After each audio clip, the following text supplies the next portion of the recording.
And Seminole Ridge, of course, with a very talented running back in Gary Holmes, all he needs is one play. If Wellington makes a mistake defensively and doesn't get a hat on him very quickly, it could be a long run.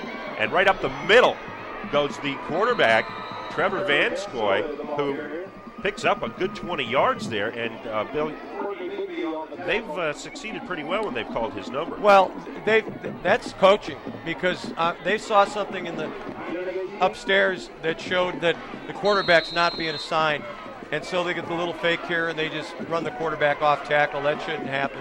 He goes 18 yards. We're back to live action here, and around the right side goes Holmes, but he is not going to get much on that, maybe 2 yards.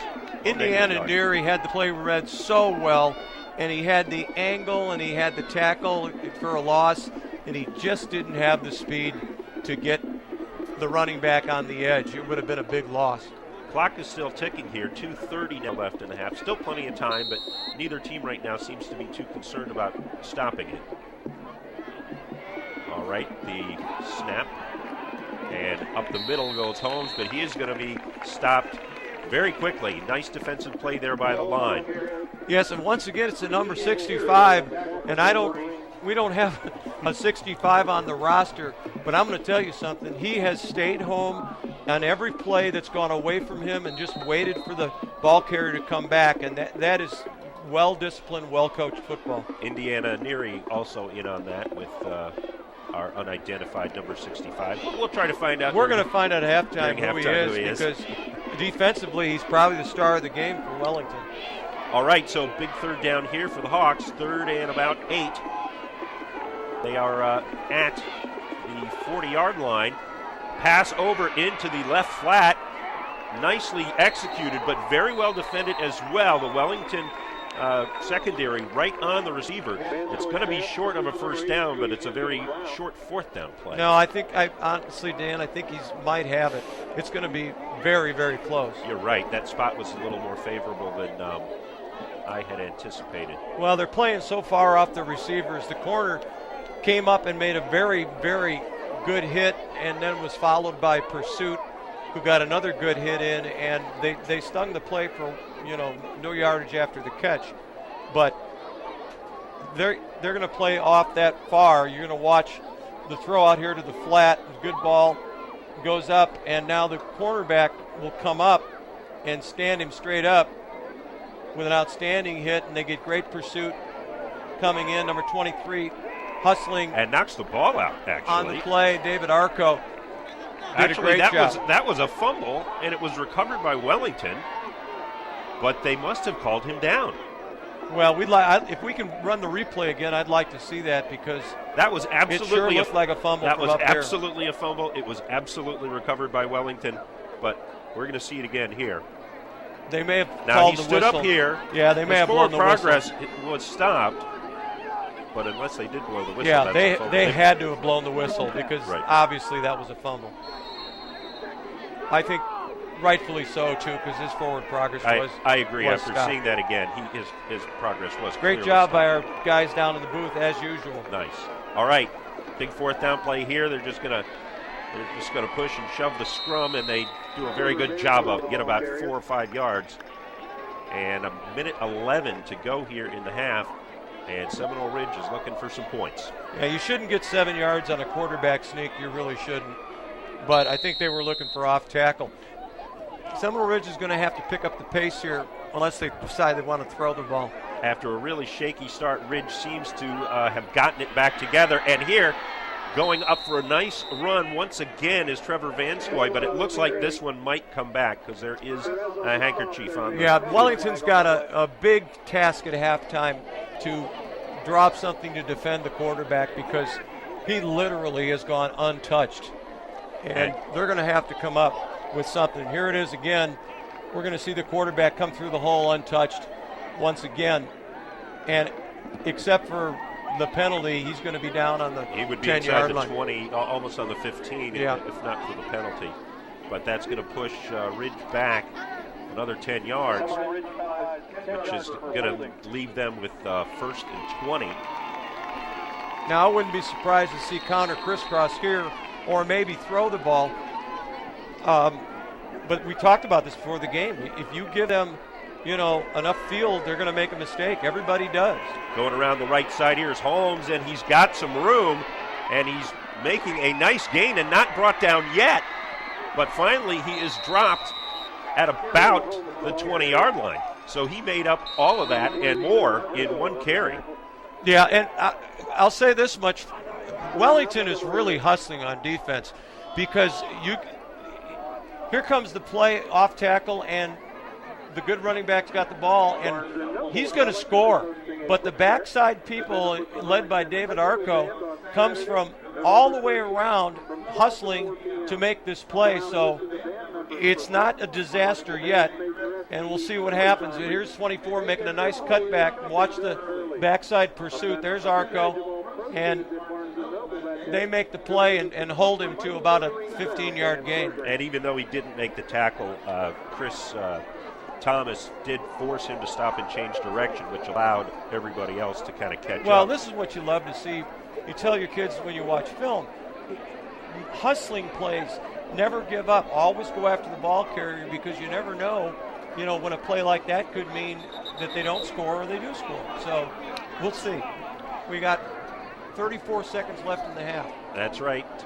It's timeout. Let me thank our sponsors while I have just a few seconds to do that. They are Wellington High School, Seminole Ridge High School, the Palm Beach County Sheriff's Office, and Palms West Primary Care Associates, specifically Muhammad Yaqub, MD. All right, here we go. Second and short, 34 seconds to go here. And there was some kind of movement. Somebody is guilty of I a think we're procedure going to get a call. motion call on Seminole Ridge. And it's the guy in the white hat who makes the call. And that's exactly it. So that'll back him up 5 yards. And how do you think Matt Dickman feels right now? He's got to, even though he's got the lead, he's got to be frustrated at his team because they've made a lot of mistakes, well, too. Sure they have. And the thing is that they're playing hard, but they've just made a couple turnovers. And they're still moving the football. So we'll just have to see. Stopping back, changing direction, and throwing is Trevor Vanskoy, but he misses his man. That one could have gone for a touchdown if he makes that catch. Yeah, Derek May was on coverage. He picked up the running back coming from the short side of the field to the wide side of the field and actually made the quarterback throw the ball a little bit higher than he wanted to. They cleared out that side, rolled right, threw back left, that's a tough throw for anybody. 28, and May was there. 28 seconds left. It's third and about 6. Going to throw down to the right flat and complete, and breaking a tackle and very nearly scoring on that play looks like number 18, Ryan.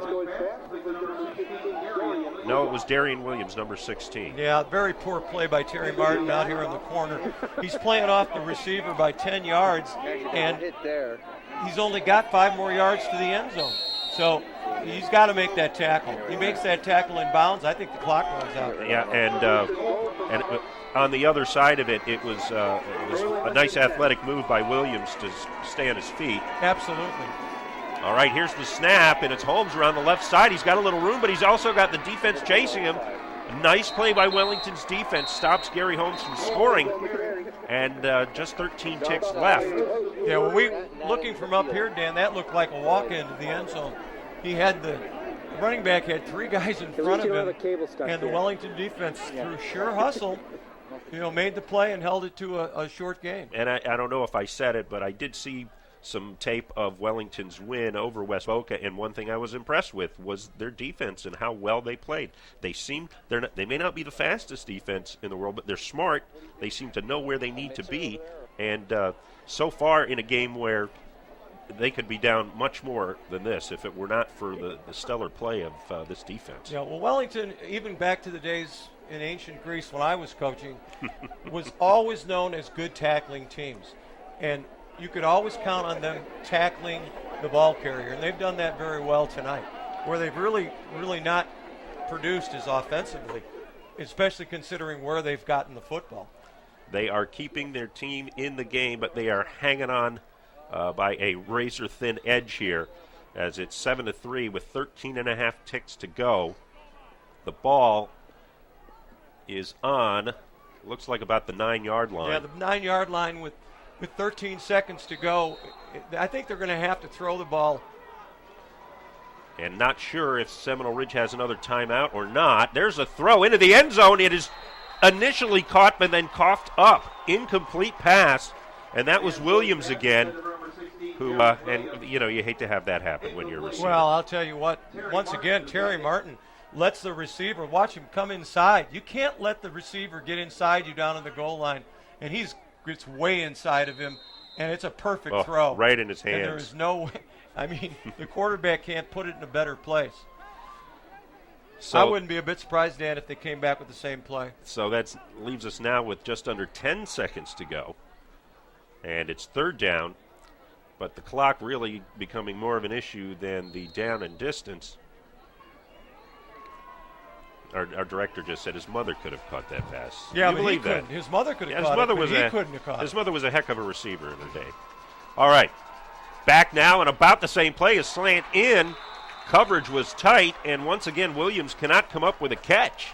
So now we've got fourth down, 6 seconds to go. Something tells me this might coming up be the final play of the half. Yeah, they went back. I kind of called it that they'd go back to the same play, and let's give Martin credit for this time. He didn't let the receiver get inside of him, and he was all over his hip and made the play. So they're going to hold Seminole Ridge to a field goal try here to get a 7-point lead. They absolutely will, and that was great coverage there. And once again, Wellington's defense, we keep saying it, but their defense keeps coming up big when they really need to. On to attempt a 25-yard field goal, number 8, Max Nielsen. This should be a chip shot for Nielsen as long as the hold and all is good. There's the snap. There's the kick. It's up. Looks good. And it is. Nielsen's kick is good. So Seminole Ridge, with 2.7 seconds left in the first half, will now lead 10-3. Wellington a touchdown behind.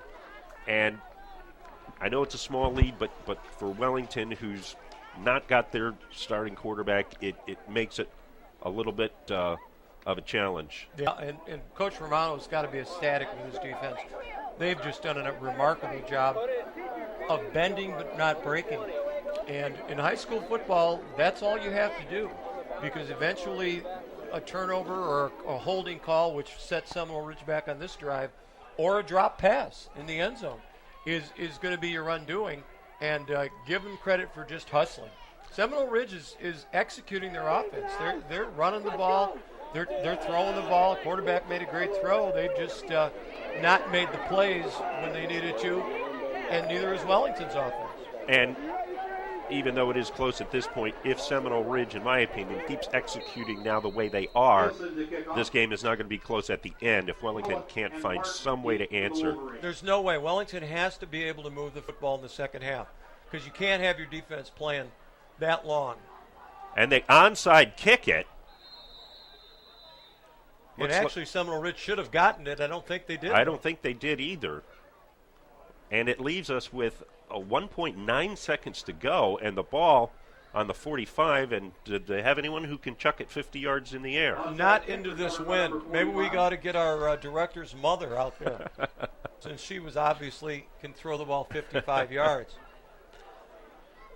So interesting. They are bringing the freshman quarterback, Cole Smallridge, back in the game for this play. You recall that they did not have him in the offense the last series when they had the ball.